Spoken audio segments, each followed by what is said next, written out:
आणि यानंतर महत्त्वाची अपडेट छत्रपती संभाजीनगरात भाजपाचे सुहास शिरसाट विजयी झालेले आहेत। महत्त्वाची अपडेट छत्रपती संभाजीनगरमध्ये नेते मवियाच्या गणेश यांचा त्यांनी पराभव केलेला आहे। 454 मतं मिळवत भाजपाच्या सुहास शिरसाट यांनी आघाडी घेतलेली आहे। मवियाच्या गणेश लोखंडेंना अवघी 134 मतं इथे पडल्याचं दिसतंय। आपल्यासोबत आमचे प्रतिनिधी जोडले गेलेले आहेत छत्रपती संभाजीनगरमधून। सध्याची काय अपडेट येतेय?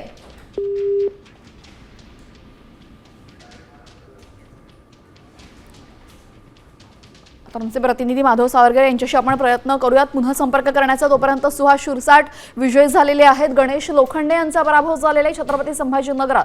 ही अपडेट आपण पाहतोय। मवियाच्या गणेश लोखंडेंचा पराभव झालेला आहे। भाजपचे सुहास शिरसाट यांना एकूण 454 मतं पडलेली आहेत आणि मवियाच्या गणेश लोखंडेंना 134 मतं पडल्याचं आपण इथे पाहतोय। सुहास शिरसाट विजयी झालेले आहेत।